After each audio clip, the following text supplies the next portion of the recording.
한국직업방송과 연합뉴스TV가 함께 만드는 취업 전문 뉴스, 투데이 고용플러스입니다. 우리나라 과자가 해외에서 인기입니다. 2015년 과자 수출액이 수입액을 넘어섰는데요.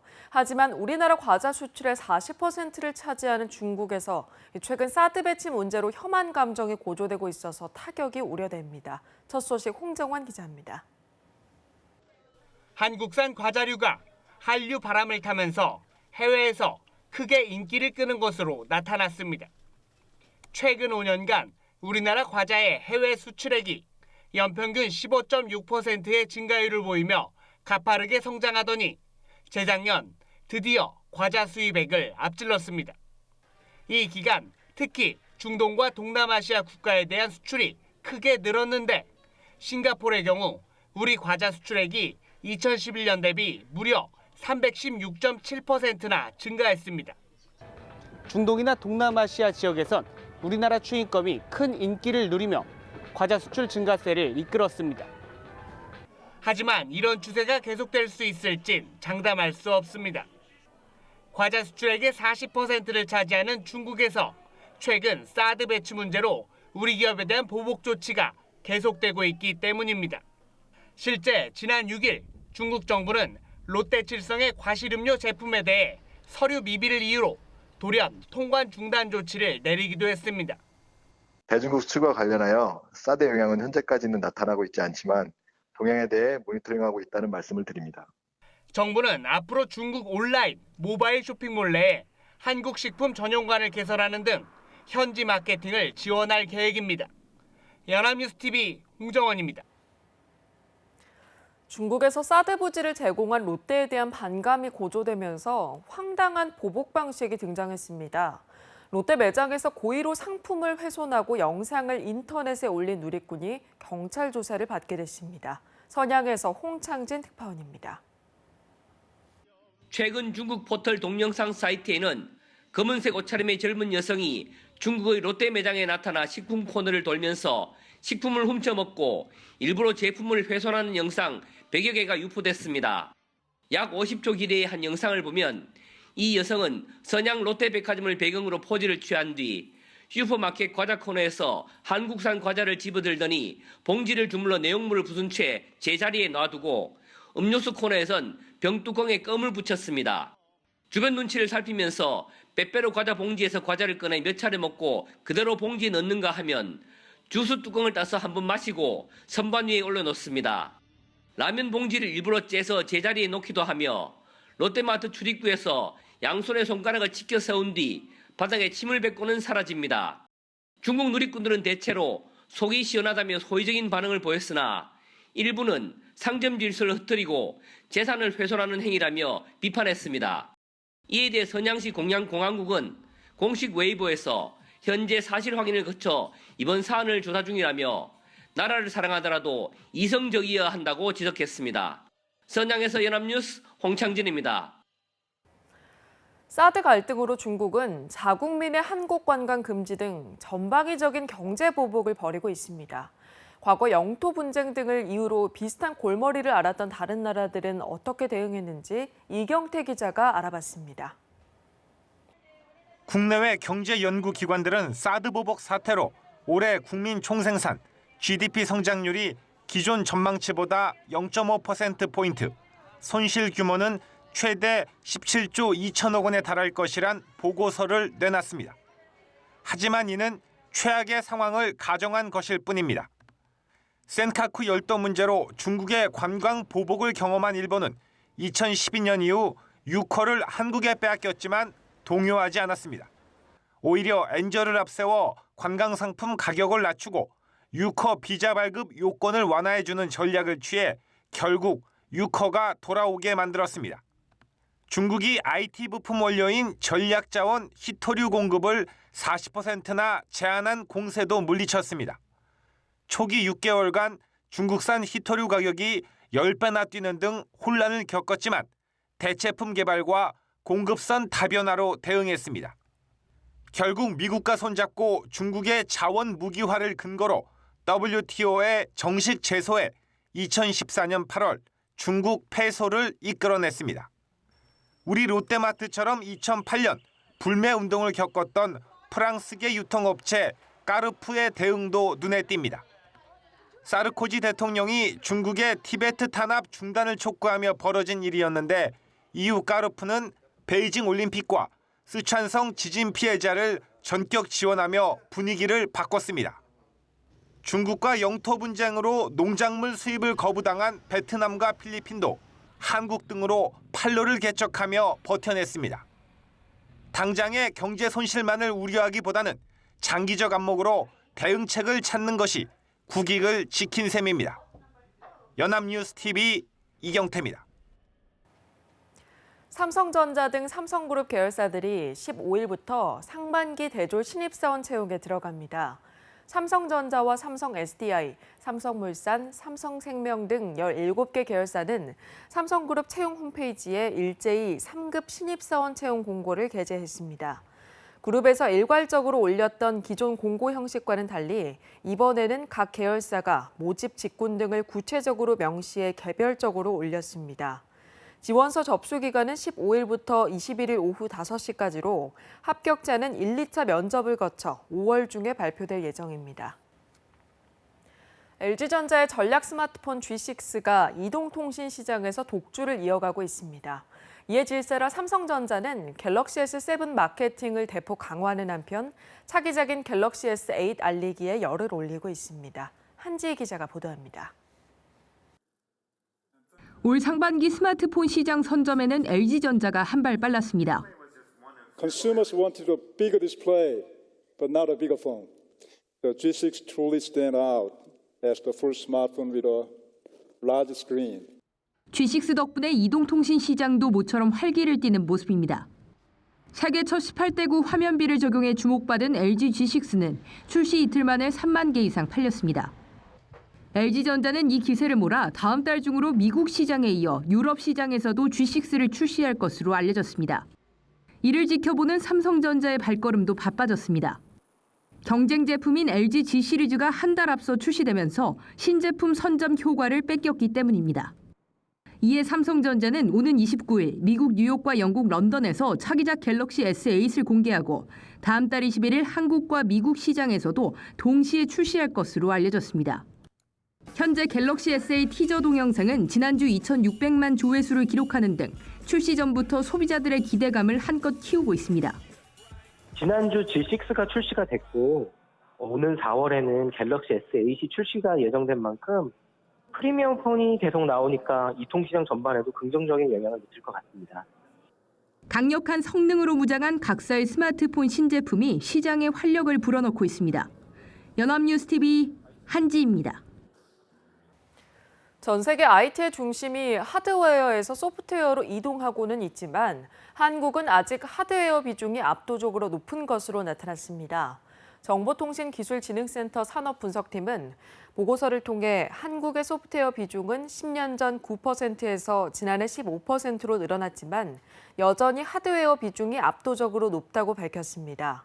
보고서는 또 특히 삼성전자가 포함된 IT 하드웨어 업종 비중이 50%를 웃돌아 특정 업종 편중 현상이 심각하다고 지적했습니다.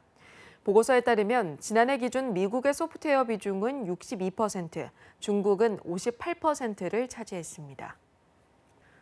콜센터에 현장 실습을 나갔던 여고생이 업무 스트레스를 호소하며 투신해 숨지는 사건이 있었습니다.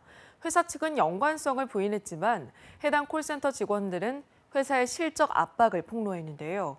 고객도 회사도 갑인 콜센터 직원의 고통을 신세롬 기자가 전해드립니다.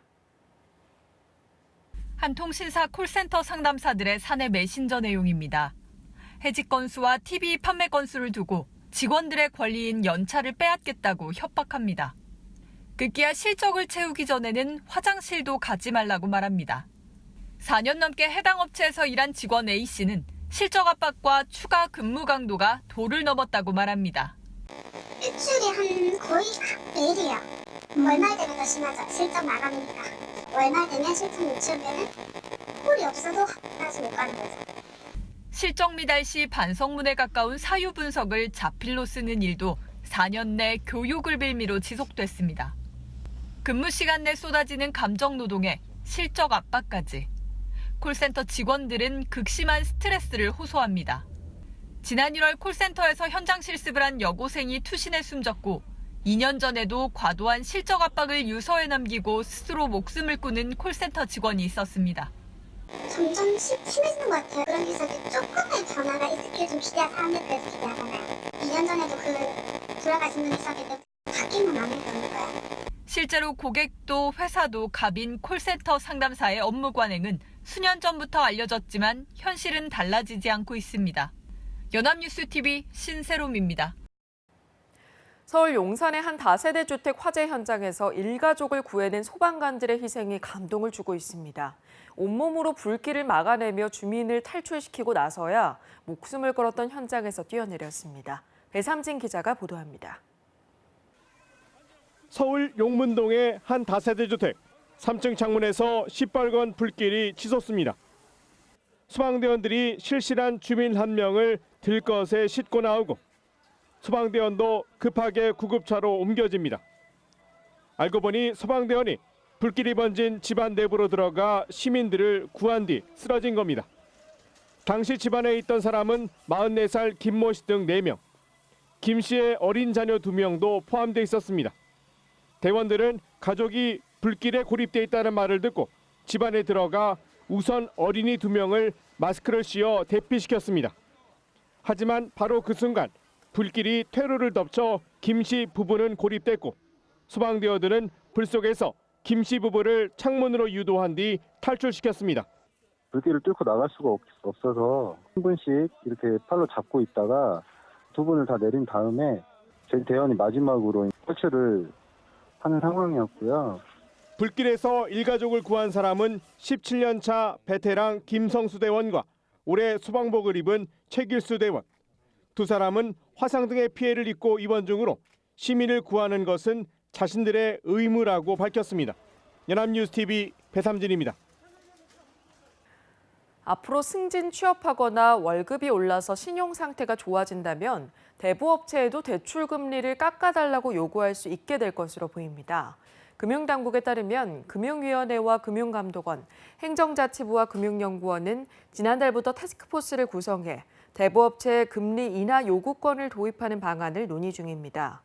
대부업권에 이 제도가 도입되면 지난해 6월 말 현재 263만 명인 대부업체 거래자가 14조 4천억 원의 대출에 대해 금리 인하를 요구할 수 있을 것으로 전망됩니다. 꽃샘추위는 물러갔지만 일교차는 여전히 커서 감기 걸리기 쉬운 날씨가 이어지고 있습니다. 환절기에는 감기가 기승이지만 요즘 같은 봄철 환절기에는 더 잘 걸리고 또 한 번 걸리면 낫기가 힘들다고 합니다. 김지수 기자입니다. 10도 이상 벌어지는 큰 일교차가 이어지면 우리 몸의 생체 리듬은 혼란스러워집니다. 변덕스러운 날씨에 인체가 적응하지 못해 결국 면역력은 떨어지고 침투돼 있던 감기 바이러스가 이 틈을 타 활동하면서 감기에 걸리는 겁니다. 특히 감기 바이러스 감염이 이루어지는 상기도, 즉 기도 윗부분은 호흡기라는 특성상 기온 변화에 매우 민감합니다. 이 점도 환절기에 감기가 잘 걸리는 이유입니다. 건조하고 찬 공기도 감기 발생을 부추깁니다.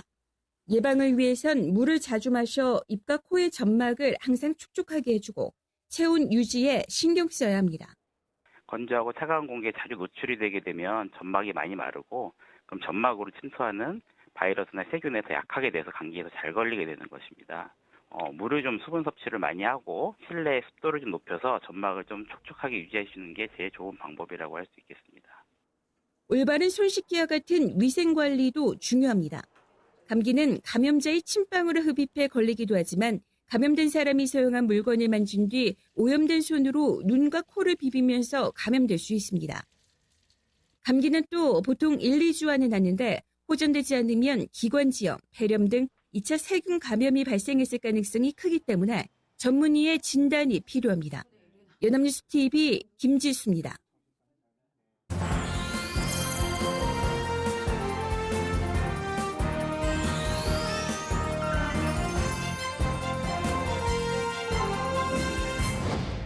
사회적으로 핫한 이슈를 데이터로 알아보는 데이터 뉴스 시간입니다. 구본학 캐스터와 함께합니다. 안녕하세요. 안녕하세요. 데이터 뉴스 시간입니다.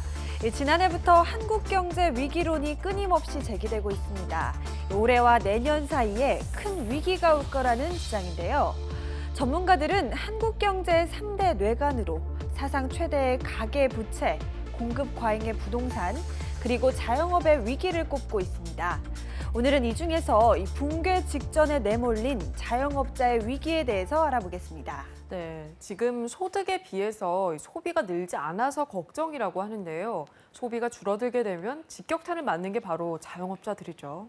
네, 그렇습니다. 이 자영업자들의 체감 경기는 이미 경제 위기 직전이라고 하는데요. 자영업자가 대부분인 숙박, 음식업 쪽의 성장세는 2015년 메르스 사태 이후 가장 저조한 수준으로 떨어졌습니다. 올해 1월 숙박과 음식점업은 전년 동월 대비 마이너스 6.4% 성장을 기록하면서 이 5개월 연속으로 하락했습니다. 네, 지표를 살펴보니까 정말 어려운 상황이네요. 지금 가계부채가 위험하다고 하는데 자영업자들의 대출 규모도 상당하죠. 네, 자영업자들의 부채는 가계부채와 겹쳐져 있어서 파악하기가 쉽지는 않은데요. 소상공인 대출로 약 300조 원, 그리고 가계부채 형태로 약 160조 원 정도의 빚을 지고 있다고 추정이 됩니다. 만약 현재와 같이 내수가 급격히 악화되는 경우에는 자영업자의 수입이 줄어들고 결국 자영업자 대출 부실로 연결될 수가 있는데요.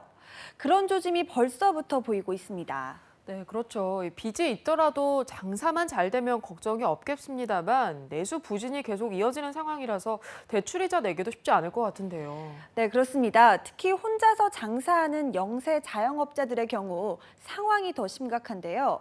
통계청 자료에 의하면 1인 자영업자의 가구당 연간 원리금 상환액은 2012년 993만 원에서 2016년 1,959만 원으로 2배 가까이 늘어났습니다.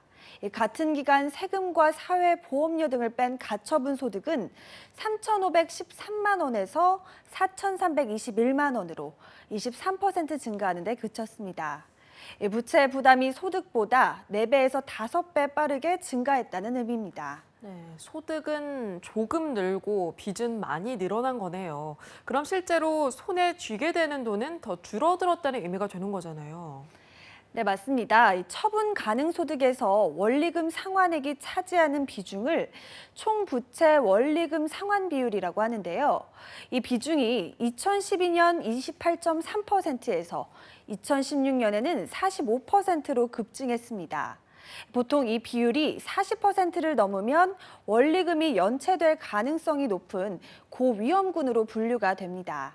그러니까 지금 1인 자영업자들은 빚을 갚지 못할 위험이 크다는 의미입니다. 네, 그런데 문제는요. 미국이 금리 인상 초일기에 들어갔잖아요. 올해 많게는 3번 이상 금리를 올릴 예정이라고 하는데요. 그렇게 된다면 우리도 금리를 올릴 수밖에 없는 구조가 아닌가요? 네, 그렇습니다. 현재 미국의 금리는 0.5%에서 0.75%입니다. 우리는 1.25%인데요. 미국의 금리가 우리보다 높아질 경우 국내에 들어와 있는 자본들이 금리가 더 높은 미국으로 빠져나갈 가능성이 큽니다.